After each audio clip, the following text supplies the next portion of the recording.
ญสุขเจริญธรรมนับถือหักแพงลูกหลานจนนี้นกตนญาณโยมเบิดทุกผู้ทุกคนต่อไปเฮากับฟังธรรมด้วยความเคารพมโนเมืองกระไดลูกหลานจนนี้เฮากับอย่าปากอย่าปากอย่าติงนั่งนับลมหายใจตัวเองหายใจเข้านับหนึ่งหายใจออกนับหนึ่งนับเป็นคู่ไปเรื่อยๆเด้อ นี่เมื่อนี้เป็นวันมาฆบูชาในบุญฮีตของเดือน3นี้ดะแมนบุญเข้าจีแต่ที่อยากเว้าให้พวกพ่อพวกแม่เฮาฟังก็คือบุญมาฆบูชาที่ได้ปรารภไว้แต่ต้นๆมาฆบูชานี่เป็นวันที่สำคัญอันหนึ่งในทางพุทธศาสนานี่เพราะว่าเป็นวันที่พระพุทธเจ้าเฮานี่ประกาศหลักการประกาศทฤษฎีหลักปฏิบัติทุกสิ่งทุกอย่างอยู่ในนี้ในมื้อนี้วันมาฆบูชาประกาศหลักการดำรงชีวิตของชาวพุทธเฮาไว้ แต่เฮานำเอาหลักธรรมตัวนี้ไปประพฤติปฏิบัติในชีวิตก็สำบายได้พวกพ่อพวกแม่เฮาเดี๋ยวนี้มันมีปรากฏการณ์เกิดขึ้นในทางสังคมหลายเกี่ยวกับปรากฏการณ์ย่อท่อทางพุทธศาสนาพระสงฆ์องค์เจ้าเฮา บางเทื่อกะเฮ็ดนี่ยังที่มันเกินโตเฮ็ดโลดโผนบางเทื่อกะก็บ่ขอออกสื่อออกเสียงนะเนาะตามโซเชียลพวกพ่อพวกแม่เฮาก็คือสิได้ยินตัวนี้บางเทื่อมันก็พิลึกกึกกือสิ่งใดก็อย่างสิ่งใดก็สร้างพวกพ่อพวกแม่ของเฮาถ้ามันโมเมนต์มัชฌิมาปฏิปทาโมเมนต์ทางสายกลางนะถ้างามก็งามโพดเอาเว้าง่ายๆก็งามพิลึกนี่ก็บ่ดีคือกันดีพิลึกพิโลนะงามพิลึกพิโลนี่นะถ้ารวยก็รวยพิลึกพิโลอีกก็บ่ได้คือกันบางคนอาจจะเข้าใจโอ้ยมันแม่นบ่ครูบาอาจารย์นะนี่ทางสายกลางของพุทธเจ้าเฮานี่เป็นหลักการที่สำคัญกบฏติและความอยากของคนพวกพ่อพวกแม่ความอยากของคนนี่อุ้ยมันพิสดารพระพุทธเจ้าเพิ่นเว้าไว้จื้อสูตรบ่ได้ จื้อบ่สูตรบ่ได้อันว่าต่อให้สิมีมิตรฝนนะมิตรฝนตกลงมาเป็นมิตรค่ำพวกพ่อพวกแม่น้ำในทะเลน้ำในมหาสมุทร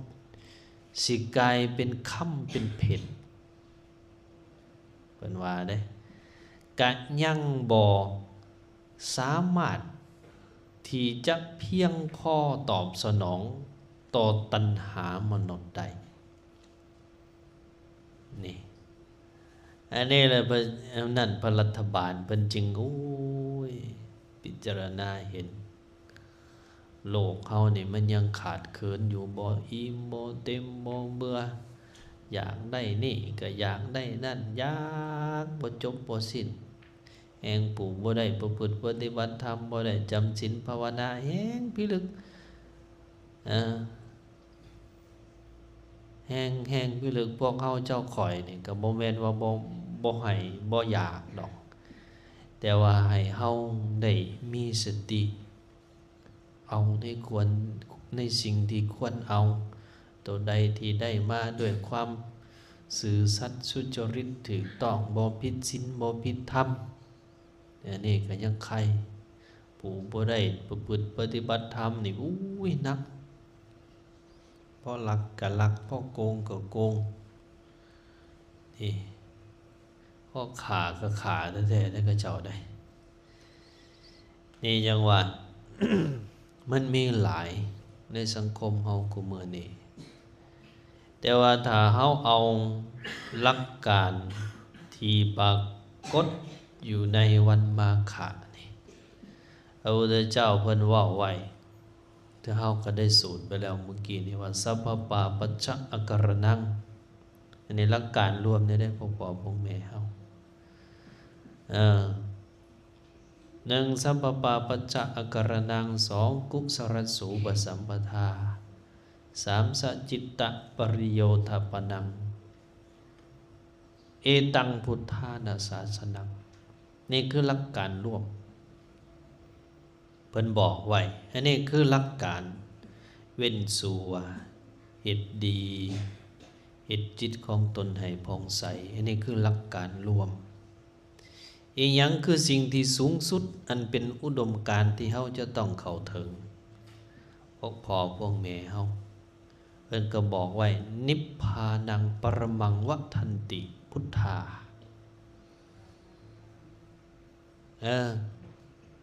นิพพานังปรมังวัฏันติพุทธานี่นิพพานเป็นธรรมอันยิ่งนี่ผู้รู้ทั้งหลายกล่าวว่านิพพานเป็นธรรมอันยิ่งพุทธาน่ะหมายถึงผู้รู้ธรรมอันสูงธรรมอันยิ่งที่พวกเราจะต้องเข้าถึงนิพพานในพุทธศาสนานะพวกพ่อพวกแม่เฮาบ่มีเหล้าบ่มีเบียร์บ่ได้ม่วนสนุกสนานได้นิพพาน นิพพานของพุทธศาสนาเฮานิพพานในพุทธศาสนาคือความเย็นความสงบความบ่เดือดบ่ร้อนความเบิดอาสวะกิเลสความบ่สับสนอนตการนี่คือนิพพานแบบพุทธศาสนานี่เพิ่นว่านิพพานเป็นธรรมอันยิ่งนี่อุดมการณ์ที่เฮาจะต้องเข้าถึงคือพระนิพพานคือความสงบร่มเย็นบ่เดือดบ่ร้อนทั้งกายและใจปรากฏอยู่ในนี่เฮาจะถึงได้ด้วยแนวใดถึงได้ด้วยเป็นผู้มีขันติปรมังตโปตีติขา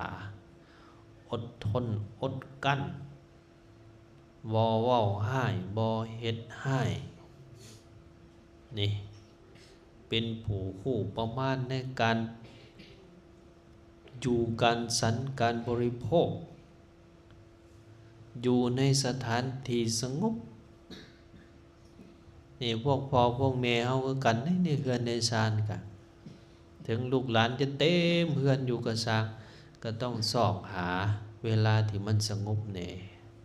โดยเฉพาะยามที่ลูกหลานเฮาได้รับได้นอนก็มีโอกาสได้มาไหว้พระนั่งสมาธินี่อยู่ในสถานที่อันสงบเป็นผู้บ่ฆ่าทำลายชีวิตเป็นผู้บ่เบียดเบียนเฮ็ดจิตของตนให้ยิ่งขึ้นอันนี้ล่ะคือหลักการของพุทธศาสนานี่พวกพ่อพวกแม่เฮาถ้าถือหลักการตัวนี้ล่ะเฮาจะสบายเป็นสวยเฮ็ดดีเฮ็ดจิตของตนให้ผ่องใส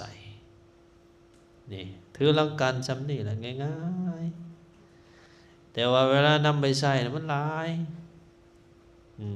เฮาอยากรวยเฮาอยากบ่เจ็บบ่ไข้สุขภาพเข้มแข็งอิหยังก็แล้วแต่ก็เฮ็ดตามนี่เว้นซัวเฮ็ดดี นี่บ่ต้องเอาอันอื่นบ่ต้องเอาสิ่งอื่นนี่พระพุทธเจ้าเฮาเพิ่นประกาศไว้เป็นหยังเพิ่นจึงประกาศโอวาทปฏิโมกข์นี้ไว้พวกพ่อพวกแม่เฮานี่อันหนึ่งถ้าเฮาศึกษาวิเคราะห์เบิ่งในพุทธประวัติโอวาทปฏิโมกข์นี่เป็นฮีตของพระพุทธเจ้าทุกพระองค์นี่ที่จะต้องได้ประกาศ แก่พุทธสาวกทุกพระองค์เลยได้ให้ถือหลักการนี้ในการไปนำพาประพฤติปฏิบัตินำพาสั่งสอนญาติโยมให้เอาตามนี้เป็นประกาศไว้ทุกพระองค์เลยไอ้ที่เขาสูตรนี่นะก็ต้องแบบนี้แล้วก็เพื่อป้องกัน เหตุการณ์ที่จะอันนั้นภัยที่จะเกิดขึ้นในพุทธศาสนาในเรื่องหลักธรรมคำสอนของแม่เฮาหลักธรรมคำสอนเดี๋ยวนี้มันหลายอีหลีหรอพวกแม่ถ้าหากบ่เข้าใจหลักธรรมคำสอนในทางพุทธศาสนาให้ละเอียดลึกซึ้งบ่มีโยนิโสมนสิการบางเทื่อก็หลงได้บางเทื่อก็หลงเพราะฉะนั้นต้องระมัดระวังประพฤติปฏิบัติเรียนรู้หลักธรรมคำสอนนำมาประพฤติปฏิบัติให้มันได้ นี่ตอนที่เฮายังบ่ทันรู้อีหยังหลายประพฤติปฏิบัติยังบ่ทันนักแน่นก็ให้ยึดโอวาทปาติโมกข์นี้ไว้ว่าเว้นสัวเฮาเฮ็ดได้ละบ่เว้นสัวได้นี่บ่เฮ็ดสัวได้บ่เฮ็ดสัวทางกายมีอีหยังแหน่ฆ่าเขาลักเขาเบียดเบียนเขาประพฤติผิดในกามบ่เฮ็ดสัวทางใจ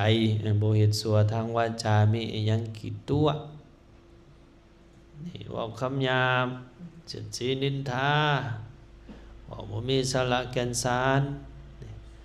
ทั้งปากนี่หลายกว่า หลายกว่าโมองค์พ่อพวกแม่เอาสังเกตบ้างบ่ ทั้งปากนี่หลายกว่าโมได้วจีทุจริตนี่หลายกว่าโมมโนทุจริตก็ยังมี3นึงได้มโนทุจริตกายทุจริตมี3แต่ว่าวจีทุจริตมี4 แสดงว่าคนนี่ใส่ปากเป็นอาวุธหลายกว่าแนวอื่นใน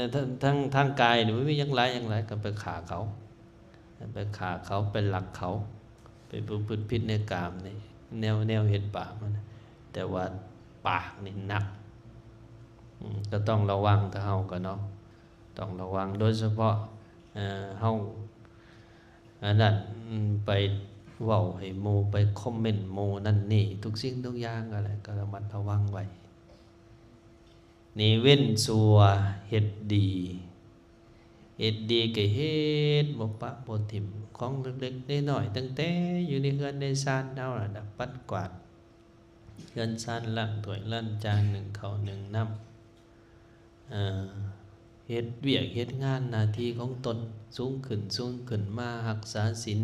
ไหว้พระสวดมนต์เจริญภาวนาหมดนี่สูงขึ้น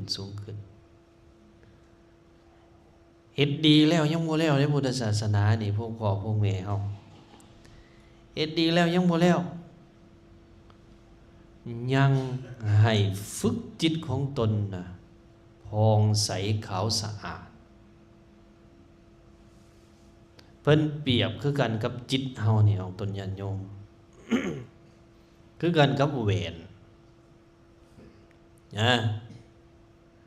คือกันกับแหวนที่เฮาเอามาส่องมาเยี่ยงเบิ่งหน้าของเฮานี่ขี้ฝุ่นจับเป็นเท่าใดนี่ขี้ฝุ่นจับมั่วเบิ่งบ่เห็นนี่เบิ่งหน้าตัวเองบ่เห็นอันนี้ขี้ฝุ่นบัดนี้ถึงบ่มีขี้ฝุ่นแต่ว่าถ้ามีน้ำมันจับพวกไอหมอกจับก็บ่เห็นคือกันได้ไอ้พวกขี้ฝุ่นต่างๆนะอันนั้นล่ะคือบาปคือบุญที่ไปจับแหวนเฮานะก็เลยแนมบ่ค่อยเห็นแนมบ่ค่อยเห็นความขาวสะอาดความแจ่มความใส อาตมามักเปรียบเทียบอยู่ตลอดบ่ว่าจะเป็นบาปบ่ว่าจะเป็นบุญนี่ก็ล้วนแล้วแต่เป็นวัฏฏะที่เฮ็ดให้เฮาเวียนเกิดกับเวียนตายแต่ว่าก็ต้องอาศัยบุญนั่นแหละในการข้ามฟากฝั่งวัฏฏะสงสารบุญเปรียบคือกันกับเรือเมื่อเฮาถึงฝั่งแล้วก็ต้องได้ปะไว้นี่ พุทธศาสนาของเฮาก็จะเป็นแบบนี้จะแตกต่างจากศาสนาได้หลายศาสนาในเรื่องการสร้างคุณงามความดีเพราะว่าพุทธศาสนาของเฮานี่เมื่อเฮ็ดดีเขาสุดท้ายพัดบ่หยุดดีนี่ต่างจากหลายๆศาสนาที่กระเจ้ายึดดีผูกพันอยู่กับดีแต่พุทธศาสนาของเฮาพัดเมื่อถึงเวลาก็ต้องหลักนี่บ่หยุดดีส่วนนี้เองบ่ต้องเว้าเลยอันนี้แหละตัวที่เป็นสัจจิตตปริโยทปนังจิตของตนให้ขาวสะอาดผ่องใสบ่ให้มีขี้ฝุ่นบ่ให้มีขี้เหงื่อมาติดอยู่ในหัวจิตหัวใจนี่สะอาดแจ่มใสนี่แหละคือสภาวะนี่แต่ว่าเฮาสิเฮ็ดได้แนวนี้ก็ต้องอาศัยการฝึกประพฤติปฏิบัติไปเรื่อยๆของตนญาติโยมเฮานี่ฝึกประพฤติปฏิบัติไปเรื่อยๆนั่นล่ะให้พวกพ่อพวกแม่เฮาจือซอยกันว่าหลักการร่วมของพุทธศาสนาหลักการประพฤติปฏิบัติอีหยังทุกสิ่งทุกอย่างนั้นโอวาทปฏิโมกข์นี้ก็เป็นหนึ่งในหลักธรรมตัวนี้ตอบแก่ผู้อื่นได้ตอบแก่ลูกแก่หลานได้นำไปพิจารณาประพฤติปฏิบัติได้เฮาจะบ่หลงพวกพ่อพวกแม่เฮาจื้อซอยกันเด้ตัวนี้ได้เว้นซัวนี่นะเว้นจากบาปทั้งปวงการสร้างคุณงามความดีให้มันถึงพร้อมให้มันมีพร้อมเฮ็ดจิตของตนให้ขาวสะอาดให้ฮู้ให้เข้าใจว่านิพพานนั่นเป็นสิ่งที่เฮาจะต้องให้มีให้ถึงนี่เฮาจะต้องเป็นผู้มีขันติ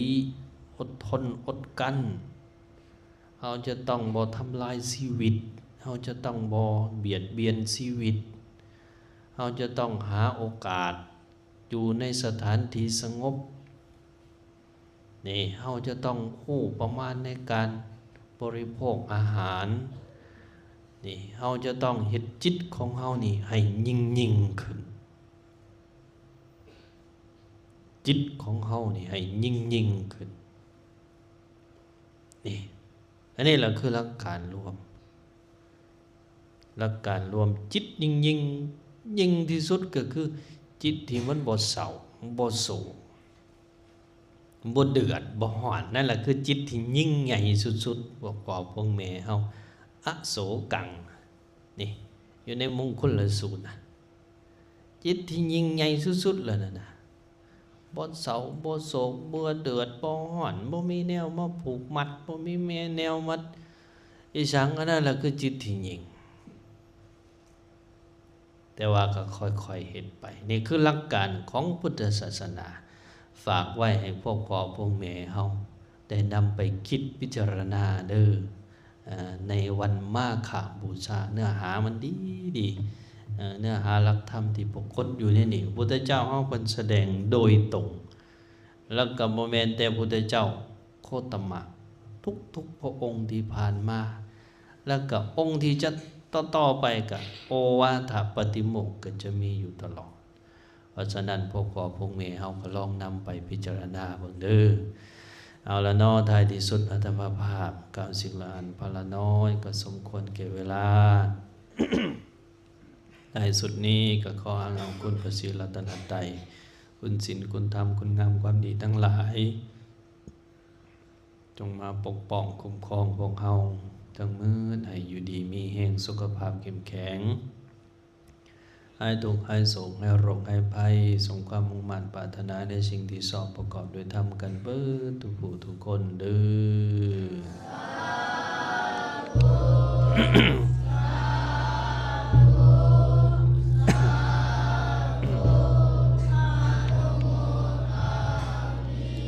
สาธุ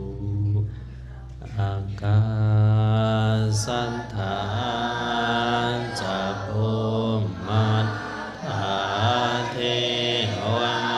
นาคังมหิติกาปุญญโนอะโนโมทันโตจิรัง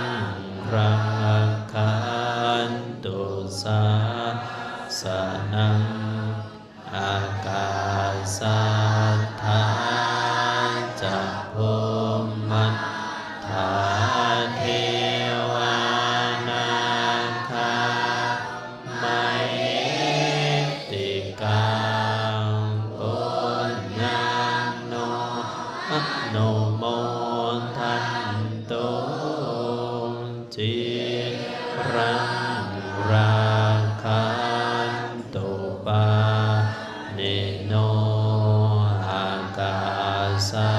ทธาจะภูมัตถาเทวามหิติกาปุญญโนอะโนโมทันโตจิรังราคันตุโนสัทธาอากาสัทธาจะภูมัตถาเทวนา